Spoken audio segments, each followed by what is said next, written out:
Okay. A very good morning, one and all. On behalf of Food Yari, I, Ms. Gunjan Sharma, would like to welcome our esteemed guest speaker, Mr. Saiteja Jakkani, and all the attendees as well. On the occasion of World Food Day 2020, Food Yari has organized a free webinar on the topic Nourishment for Everyone. World Food Day was celebrated in 1945 by the Food and Agricultural Organization. This year, the theme is Leave No One Behind. FAO states that in the face of global crisis, global solutions are needed more than ever. By aiming for better production, better nutrition, a better environment, and a better life, we can transform agri-food system and build forward better by implementing sustainable and holistic solutions that consider development in the long term. So let us first start the session by introducing our today's guest speaker, Mr. Saiteja Jakkani. Currently, he is a Central Food Safety Officer at Food Safety and Standards Authority of India, Kolkata. He has completed his bachelor's and master's degree in food technology and processing from the Osmania University, Hyderabad. He has also done internships at FSSAI Mumbai, Hindustan Coca-Cola Beverage Private Limited, and Vijaya Dairy, Hyderabad. We are very honored to have you today as a guest speaker. Before I hand Thank over you. the session, I would like to introduce Food Yari, everyone to Food Yari. Food Yari is one step educational platform to all our study needs and information regarding various aspects of food science and technology. Here you will get a comprehensive learning experience in the form of quizzes, articles, news updates, pre-recorded and live courses, and many more. Not just that, we also connect you to a large number of food professionals so that you can learn and grow together. I request all our audience to put their questions in the chat box, which will be answered later. Over to you, sir.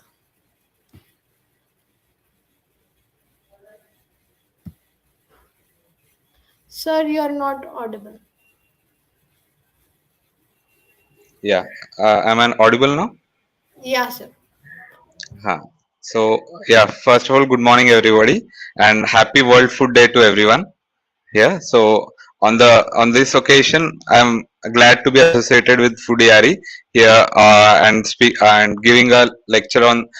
I'll be generally going through just the overview about this World Food Day and how this affordable nutrition for everyone is to be done, what are the challenges to it, what are the possible solutions, how affordable nutrition can be given to everyone, and what in general, why is the World Food Day celebrated here. Later on, after my speech, keep this open for further discussion. If you have any doubts regarding this or any other thing like FSI, food technology, whatever, it is open for any kind of doubt. So introducing myself, I'm Saiteja, Central Food Safety Officer, FSI, currently posted at Kolkata, Eastern Regional Office. So, okay, let's getting to the topic. Right, today is World Food Day.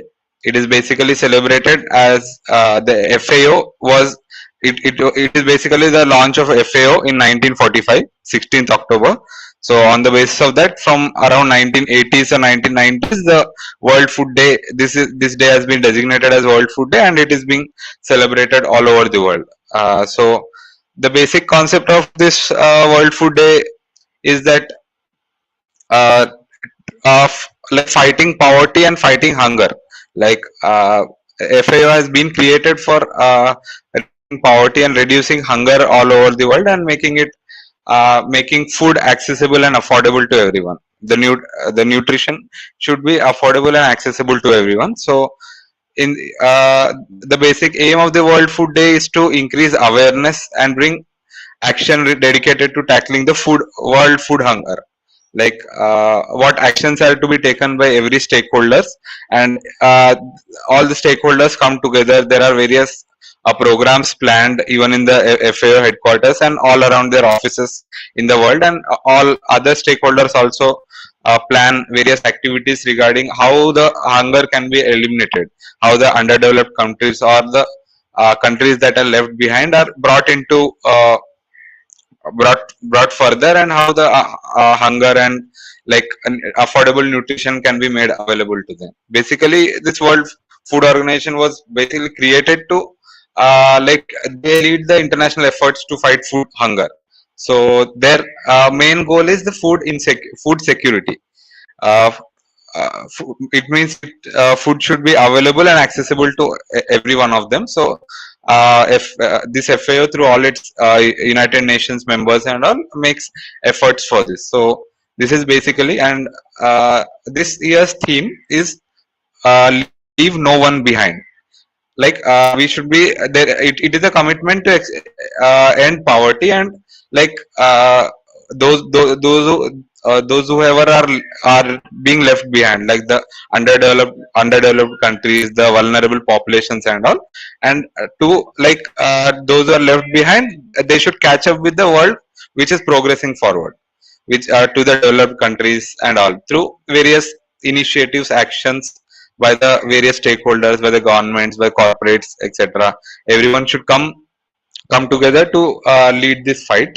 So this pledge is like to leave no one, no one should be left behind in this, where food is an essential item. So not even one person in the world should be left behind. Like, but the situation is very different now. Like due to many conflicts, many other factors that are presently arising in this world. There are many countries, many groups of vulnerable populations which are being left behind, and like the basic aim of this year's theme is like the whole society should be considered one as a whole, like but each part of it should be considered essential also, like the underdeveloped countries, the developing countries, the developed countries also, they should be considered as one, and everyone everywhere, and for everyone the nutrition and nourishment should be affordable. But each each should have their own importance also. Like the developed countries can give technologies, uh,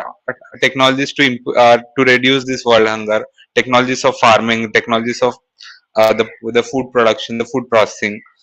Whereas the underdeveloped countries may have to give just a smaller resources, land for setting up those processing, so that they can be benefited from all of this. Wherever food is being wasted or food is not being accessible to many of us. So first of all, this is it. Then there are many various factors that why some people are being left behind. So this is there is a discrimination of discrimination, as in racial discrimination is there, gender discrimination is there, discrimination is there in the world. So many of these countries and all are left behind because of this discrimination. So they are not able to cope up with the development that is going on around them, and even developed countries are not allowing them to, because of their own other political needs or any other needs. The majorly countries are not being able to come up and catch up with all the other practices. Then comes the geography. Geography of some countries is like it is not suitable for them to produce. Like if you see the sub-Saharan African countries and also most of it is covered in a desert kind of thing. So growing food there is a big challenge in itself. So you have to have robust technologies. It should the crops should be drought resistant crops, etc. So to grow in such conditions and also, later comes the socio-economic backgrounds. Many countries are not economically so much feasible for them to adopt new technologies, adopt faster, like processing and all. Most of them are still dependent in basic traditional agricultural mechanisms. Then governments have their governments work for their own political needs in many countries until they are then overthrown by coups and all. Then the new government comes, they have their own ambitions, and also these are some of the factors that contribute to, like there are many countries that are being left behind in this race of technology, in this race of like food security. They are becoming insecure, food is not accessible to them. Then then most of these countries, like as these many factors are involved, they are also vulnerable to even small kinds of climate crisis. Small kind of shocks, small kind of even internal conflicts can damage the whole ecosystem of a country, including economic and including agri food businesses also. So because of this conflicts and all, no one is even willing to set up some industries, set up some units there, so that some food wastage can be done, or some research can be done, because no one knows when they are going to be bombed, or when they are going to be removed because of some other political ambitions and all. If you consider the current situation of Ukraine, it's not even it is a kind of a dot in a world map. But the war in that country is influencing the whole world right now. The oil prices have shot up, the food and food grain prices are shot up. Ukraine is one of the food grain baskets in the for the European countries and all. So once there this storage systems and all have been bombed, so you can see how the world is suffering now, how the prices have come up. Even not even in food, all the other oil prices and all also have come up. So you can see in other worlds also how wars and conflicts have destroyed the other worlds, like you can see Syria, you can see Yemen, you can see this Congo or Ethiopia. They have their own internal conflicts, they are being attacked by external agents.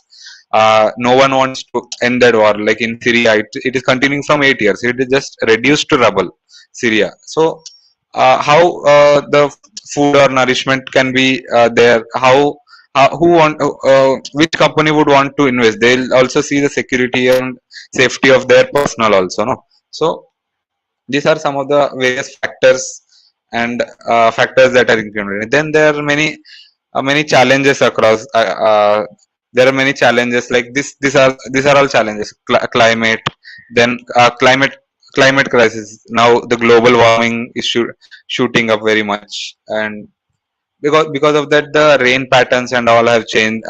Wherever droughts were not used to be there, there also droughts are coming, where rains does not used to fall. Even like in US also, you can see some deserty places and all, where now the rains have fallen like highest in some 100 years. We are getting news of that. So there has been a shift in seasons, and accordingly there has not been a shift in the cropping patterns in the world. So they are getting damaged due to incessant rains, flooding, droughts, and all.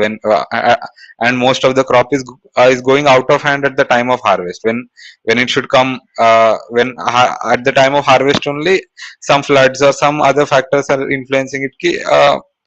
Those are being left out of hand. Then there is an epidemic right now. We are right now, it has been reduced, but for the past 2 years we have been experiencing COVID-19 pandemic also. So that has also brought the world to a standstill. Then inequality that is being observed, some whatever I called, I previously explained, the discrimination among people. Then migration, the most of the world, like from rural, it wants to migrate from rural areas to urban areas.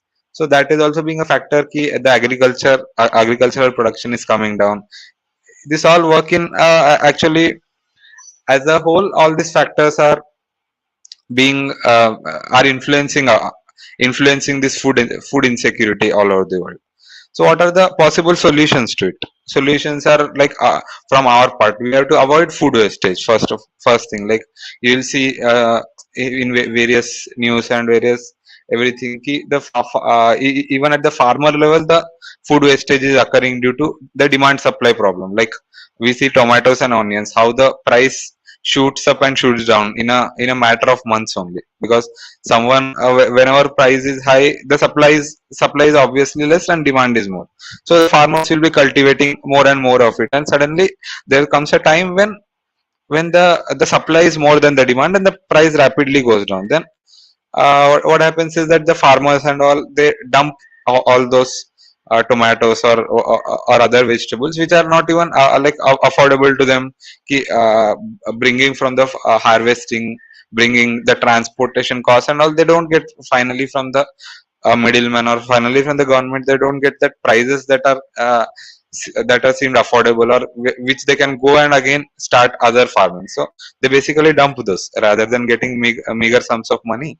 They dump those. You can think, because the food processing industry and all is not that much still come up in India. So see, if they had some food processing industries kind of thing in some mandis and all also, whenever this supply goes up, this raw produce can be converted into some other produce also, like tomatoes can be converted. If it is processed, it ensures ki it is not spoiled for 9 to 10 months, like if it is made into sauces or ketchups, etc. So the finally the wastage is reduced. Tomato as such may get perished in a week, but when you convert them into other products and all, so the the wastage and all comes down. It should be like that synergy should be there. Whenever in a season one supply is high, so it should be automatically converted into other foods. So see, here wastage is going on, and in other countries where they are sleeping hungry. So you should all consider these factors. This World Food Day is basically that, to eliminate hunger and work towards how how all the factors and this can be used to eliminate food hunger, like how technology can be used, how the government should respond, how the individual stakeholders should respond, how the corporate should initiate some activities, how the institutions and academia should do some projects that are helpful in eliminating this food hunger. So then what this and some more solutions are recyclable, recycling this kind of, you'll see water is being wasted too much in industries and in commercial establishment. Now many regulations require that the water to be reused, like even in India we see many industries, because I visit many industries for inspections and sampling, so as part of my job. So we also look into the effluent treatment of that industry, how they are doing effluent treatment. So majorly in some many good industries we see that the water that is being used, and like finally that is treated, that the process water is treated to a level ki it is not consumable, but as such it can be used for some gardening work, some cleaning, and like they circulate that water through their normal fire safety mechanisms. And also whenever in that tanks and all, whenever they don't use it for consumption or like human consumptions, but they recirculate that water, they treat that water and then use it. So such recycling water and variation of diet should be there. Like there in India, we our diets are very varied. Like in northern parts we generally eat chapatis, in southern parts it is generally rice. So there is some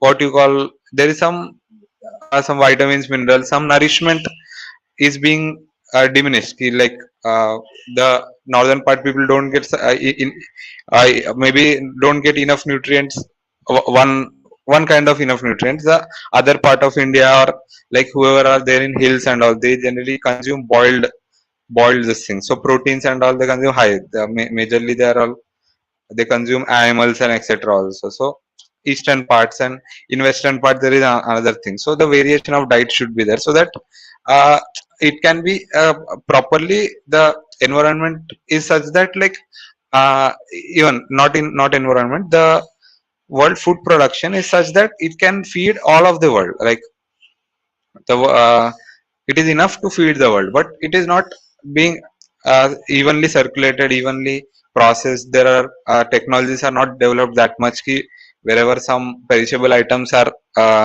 we call them perishable only because they perish, we don't have the technology to stop it. So wherever some perishable items are cannot go into countries that require it, or areas that require it. Only some countries are very good in agriculture, like China and all. But in sub-Saharan African countries and all, agriculture is not that much. So transporting these things is also another economic affair for them. So these are the factors for this food hunger, whatever you call. Then what action should we need to do to reduce this, or what actions do we need to do to establish this year's theme of leaving no one behind? So the governments can make policies, make budgeting, make investments in such technologies that are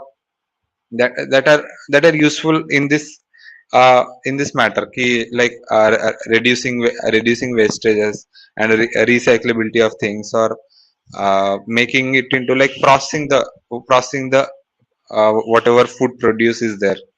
So and then we as individuals should we as individuals also should be kind of a responsible citizens. The food should not be wasted, and we as we food technologists and as the researchers, we have to think of solutions of how this all nutrition can be made affordable. Like there are various in our college projects are also we experiment with various things.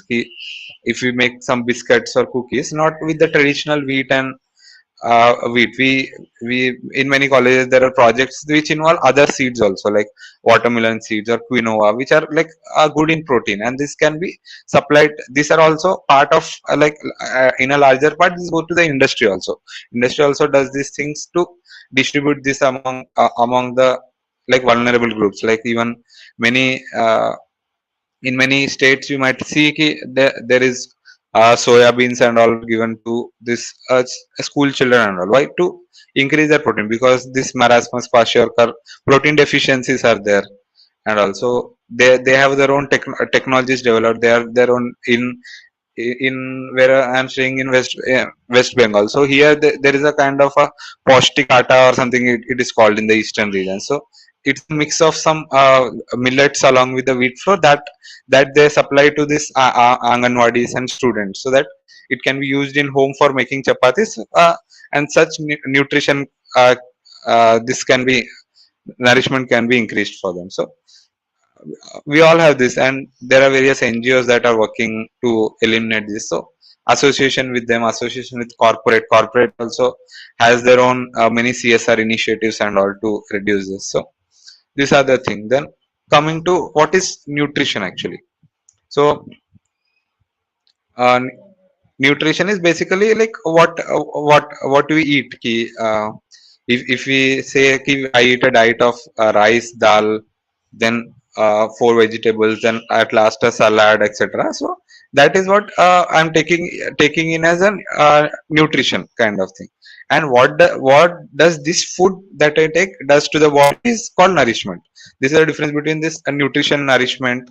Then nutrients. What nutrients are, like you may know this all carbs, proteins, fats are called nutrition. So these all nutrients should be available, accessible, and affordable to reduce this food insecurity. So various factors are there for making them affordable.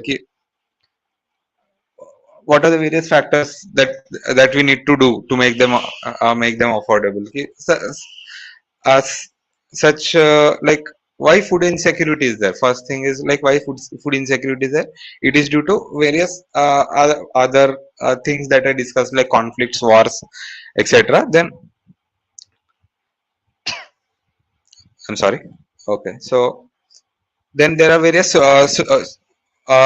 solutions for how food can be made affordable. Like you should be reducing this food wastage. Try a varied diet. Try local delicacies and local this cultural, whatever is the tradition prescribed at that time at in that place. You should try give more importance to that local food, because that has come from like that has come from much evolution after this. So this is the thing. Then we in this theme to this year's theme, we have this FAO has taken into account the four betters actually, as discussed by the host in the starting only: the better production, better nutrition, better environment, and a better life. So these are the four ways in which the FAO is trying to work on it. And then there is a concept called sustainable healthy diets, which are these dietary patterns that encompass a wholesome dieting, whatever you call dieting pattern. It should be wholesome, it should be environment friendly, it should have less impact on the environment, and it should be affordable, accessible, and yes, and safe, and it should be equally distributed among everything. So like there are various aspects of it. Like there is a health aspect kind of thing, which says ki the nourishment or nutrition should be started early. Like we see ki from the childhood only it should be started. By the time the infant is born only, this nutrition and all is started. Then it should be an inclusive one. Our diets and all should be inclusive. You may see you may have learned about various concepts such as the food pyramid which are to be eaten more and gradually going up, what like oils and sweets kind of thing have to be eaten less, whereas the bread, cereals and all have to be made up part of the diet more. So then comes the milk or meat kind of thing. Then as the body requires it, we generally see about the food pyramid. And in FSI we call it the eat right thali. You may have seen the eat right logo, which encompasses a circle which is of which the arcs are divided like into various lengths, and that represent how much you should eat a particular food. It is based on this like cereals, vegetables, fruits, vegetables, and cereals and pulses, fruits and vegetables, milk, meat, water, how much it should be drink, how much we should drink. And also these are all the aspects that are being considered. And and I would like to talk about this FSI's role in this, how uh, in this eliminating food insecurity or eliminating food hunger. We have an initiative called this Save Food and Share Joy. So we are getting into touch. We are empaneling various NGOs or partners who are into this food donation is what we call in general. When some parties or something happen, the leftover food is donated to these organizations. And if it is like afternoon, but it is mainly in India, in cooler climates, it is actually edible till the night also. It is like given to various what you call orphanages and all, which are being run. So the way food, not waste food, the leftover food actually it is called. I'm sorry, it is leftover foods that is in an edible condition, that should be, that are being given to various orphanages. And also we empanel such NGOs who are involved in that donation and collection schemes. So because many in India actually there is a very alarming number of people die due to hunger, and because of the population, because of this unaffordability of food by everyone. You can see how. And even one interesting factor is this, all this poverty and all even exist in cities also, in the most urban areas only. Like in Mumbai, if you see, the the biggest slum of Asia exists in the richest part of Mumbai only. It is if you can see some photos and also you'll see how the slums are surrounded by the all the skyscrapers. So that is the like a difference which, like in the same locality the hungry are saying, in the same locality the rich are being saying, like the malnourished persons are also staying, and also the obese and like these persons are also saying, because they're eating more of the sugars kind of thing, more of the sweets kind of thing, because it is affordable to them. So then FSI has also initiated this food fortification to ensure this availability of nutritious food at a low cost effective manner. So because this food fortification is basically a cost effective and a scalable things, it can be scaled to great heights. Because now if in FSI we are mainly concentrating on this fortifying staples, because we are not mandatorily did it, but yes, many industries, many big partners are coming forward. In many places you will see oils and all are fortified. The plus F logo you will see on oils, on milk, on even the salt should be anyway fortified with iodine as per the government of India regulations only. But we are also trying to inculcate iron. It is double fortified salt, it is called. So to tackle anemia and also, and wheat, flour and rice are fortified with this iron, B12, folic acids, and also because to reduce this risk of NCDs, risk of non-communicable diseases, what we call. uh, so this is the thing. This is basically what I thought to express my views on this World Food Day. How how we should be able to uh, implement, or how we should be able to tackle this food hunger, and what initiatives are as what should be our responsibility into it. Our responsibility, the government's responsibility, the as a corporate, we as various stakeholders, as an individual, as an corporate, as an institution, as a student, as a farmer, as an NGO, what should be the how can we eliminate this and how can we achieve this goal of this. So this basically uh, is my speech today. So further we may take questions and make we may interact with each other if you have any doubts and also that can be done. So thank you for this opportunity. Just a second, sir. Okay, thank you so much, sir, for the wonderful session. Moving towards to the Q&A. The first question I would like to ask is what are the current scenario of nourishment and what are the programs that government is undertaking to arrange the nutritional requirement of a person? So, in this context, I would like to see there is a first of all, as FSI is playing a part in nourishment by we have by fortification of food.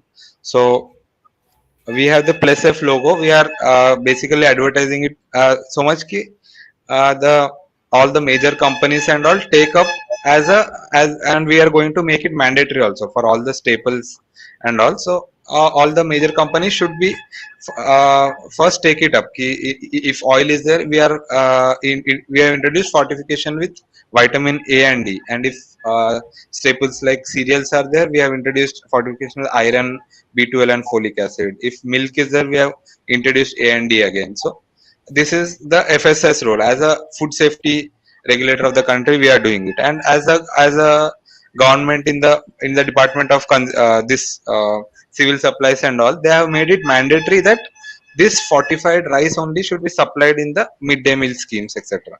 So we are like doing it as a partnership. Ki, those who are students are getting this midday meals and all, they are getting proper nourishment.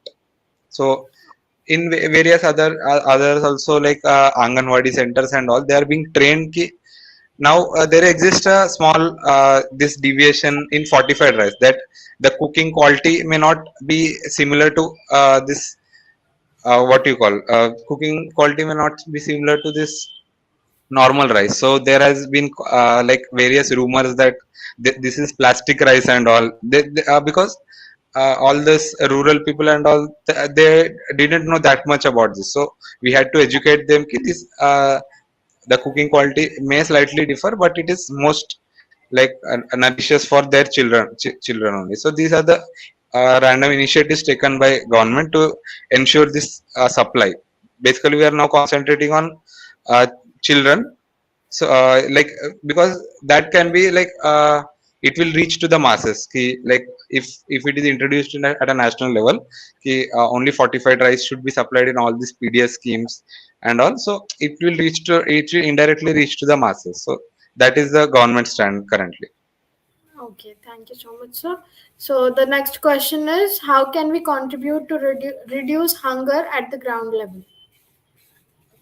Okay, at the ground level, we as an individual should first thing is reduce the food and water wastages. Like take take or purchase whatever is needed, and one thing here is like we see on packets, the food packets, the food labeling, we see the use by dates and the best before dates.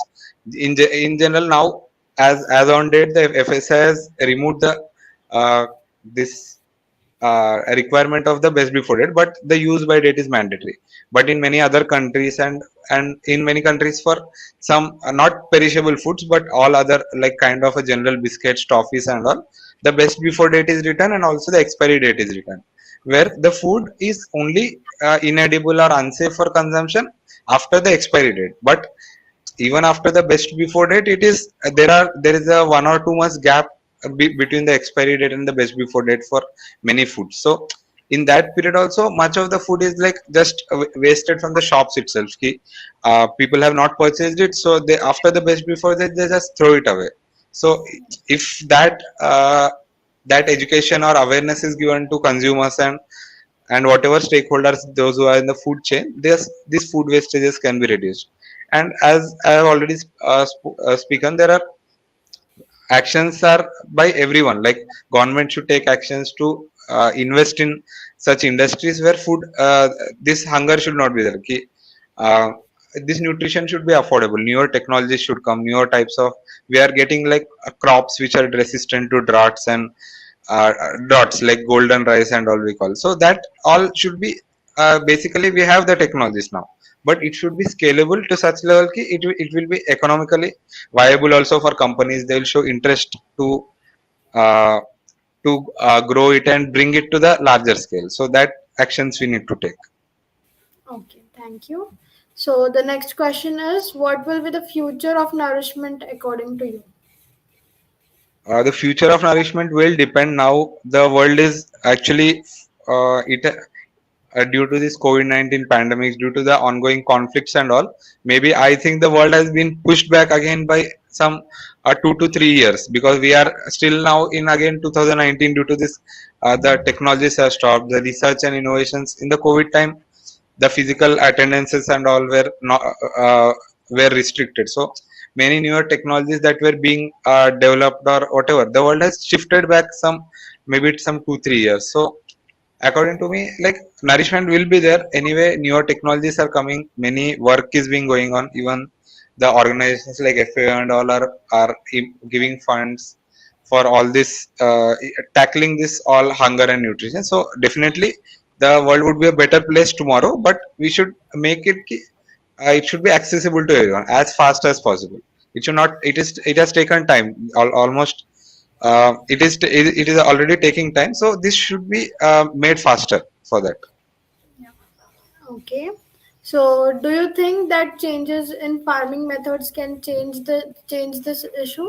Can you please Yes, explain it with the example? because I just said ki introduction of this golden rice or drought resistant crops have significantly, even in now African countries and all, or in the desert regions and in other even in China, the northern China regions are covered by deserts kind of thing. So even there, due to this technological developments, the farming has started. So uh, due to this farming, the actually the production has come up and it has and no longer that it, the rate of what world food hunger or rate of poverty or rate of that what you call the supply has being drastically increased because in the same place the food is being cultivated. So the supply of food is basically very easy, so more people are getting access to it. So definitely farming methods in changes in farming now. There are now agriculture has become a technology. Previously agriculture used to be traditional. In this season we have to in kharif, rabi and the seasons were called. So in this season these plantations should be there, but now due to some technological developments and all, there has been a all year round farming of some things. How the crop should be rotated, how the soil can be used better. These are all the factors that are enhancing this like that are tackling the food insecurity. Okay. So the next question is, which standards are voluntary? Which standards, as in Means what's mandatory standards. hmm? Mandatory standards that are voluntary. Okay, mandatory standards, voluntary standards as such, like in ठीक है, I will answer in the FSI context kind of thing. So as in a food standards. So basically mandatory is everything whatever is given in the uh, regulations. But I'll explain you one thing. Like we have introduced a mandatory BIS certification for water. For packaging water, the BIS certification mandatory. It has been made mandatory by FSSAI, but taking BIS like BIS is voluntary for the consumers. Actually, we have made it mandatory ki for packaged drinking water there should be a BIS standard. It should be already BIS certified. Then for complementary foods or milk powder, we have made it mandatory. BIS as such has not issued any notification or even hallmarking of gold. BIS hallmarks gold as in 916 standards and all. So that is made mandatory by the government of India. Ki gold should be BIS hallmarked only, but BIS gives the standards as a voluntary kind of thing. Even AGMARK, uh, any we have FSI has made mandatory. what you call ghee is to be agmark standard, and some blended edible vegetable has to be agmark certified. But agmark in the sense does not force these food businesses to take, because we have made it mandatory, goes to them. So mandatory and voluntary are, this is the difference basically.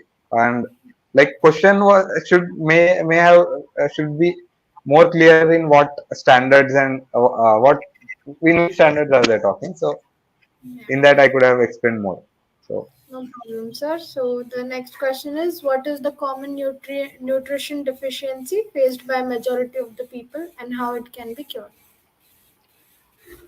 majority, I'm not currently sure with the statistics of it, but in India we are facing facing difficulties with nutrient deficiency also, and nutrient malnourishment is both sides, overnutrition and undernutrition also. So in undernutrition we have this protein deficiencies in many. In India, one of the major problem is this iron deficiency, anemia, for all over, across all age groups, across all ethnicities, all races, because all over India this iron deficiency. Now, as I said, for fortification, in staples like rice, wheat, and all are consumed by everyone. We have introduced this iron fortification in that, and even fortification now we have introduced for, firstly it was for staples only. Now we have even introduced it for juices and like bakery products and all. Also, we have since like pulled those also into it. So it can be addressed through mainly fortification and mainly awareness कि fortified foods consume करना, because the cost will go up, but though they are like nutritious also, that needs to be put in mind कि a normal milk or a normal wheat will be costing lower than the fortified wheat, because the cost involved is there in the whole supply chain. They have to procure the premix, the advanced equipments have to be used. So the cost obviously goes up by 5-6 rupees, but it is more nutritious. Like in India, we see the cost effective things of everything. So that mentality should be somewhat reduced, at least in this essential of food and water kind of things, at least whatever essential nutrition is there. So that way it can be addressed. Okay. So the next question is, what does a proper diet, a healthy diet look like according to you? I'm not heard your question. Maybe the voice has struck. So can you repeat Okay, the question, sorry, please? sir. According to you, what does a healthy diet look like? Healthy diet basically includes all kinds of nutrients, whatever the 7 kinds of nutrients or 6 kind of nutrients the books teach you. So healthy diet should encompass all this nutrition in the right amounts. Like I have given you an example of a food pyramid. So at the base of it, it is wide. So it basically includes the cereals and pulses, which are to be consumed in a very large quantity.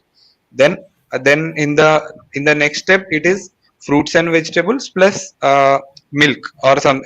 It varies according to whoever prepared the food pyramid. Or in general, this is the thing. First, cereals and pulses is the makes up of the larger part of the diet. Then the fruits and vegetables make up of it. Then at the least ones are oil and sweet. So we should know how to balance the nutrition. How balanced it should be. Water should be also taken into in sufficient quantities overall. So that platter needs to be organized in such a way it gives all essential nutrients in the right quantities to ensure healthy living. Okay. Okay, so the next question is, some nations can't afford good food for their people. So is it possible that they can adopt sustainable farming practices? Yes, surely, because sustainable farming is basically in like keeping up with synergy with the environment also. Like you can't keep cropping only one thing the whole year. It should not be called. We call it in our like textbooks we read. I'm not remembering the exact word, but the crop rotation is what you call. The crops and all should be rotated so that the soil also is ready for the soil also is ready and does not get like depleted in the what you call fertilizers or whatever soil nutrients are there. It should not be depleted, so the crop rotation and all should be practiced. It should be in synergy with the environment, whatever. If it is a desert area, the drought resistant crop should be uh, more cultivated there, and other can be imported or other can be supplied from other countries and all. So so the all the developed underdeveloped countries and all should adopt the sustainable farming techniques, whatever are prescribed by agriculture technologists. Okay. So the next question is, what are the important chapters of FSO exam uh, preparation? FSO exam preparation now important one of the most like important thing is basically in all whatever state exams and even central exams, what I saw was they were focusing mainly on the food preservation and food chemistry kind of subjects. So that is one basic. Then they are facing focusing on the in the syllabus major thing is given to the regulatory aspect like FSI. FSI is the sole food regulator. In India, it is a sole food regulator. And then coming to international laws, it is Codex and this FAWHO, Codex, etc. So these are some of the important topics. Like FSI is what everything, whatever you want, you'll get in the website only. That I tell to everyone because we are posting each and everything, daily updates come in the website. Whatever regulations are changed, whatever are like newly implemented, whatever standards are newly implemented, we post everything in our website.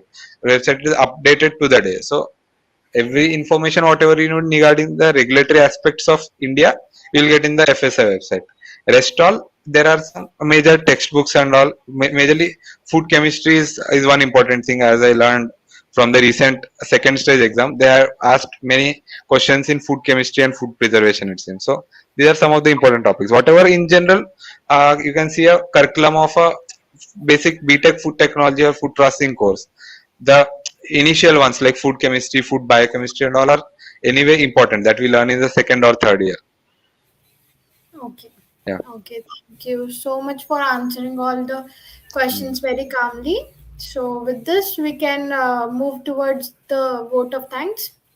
So, Mm. on behalf of Food Yari, I extend my hearty vote of thanks to our guest speaker, Mr. Saiteja Jakkani, who spared his time from his busy schedule to guide us. And today we had an opportunity to hear and learn from you. Thank you Mm. so much for this session, sir. I would like Thank you to so much. thank all the attendees for being such a wonderful audience, and thank you so much, everyone. Have a nice day ahead. Thank you, sir. Thank you. Thank you so much.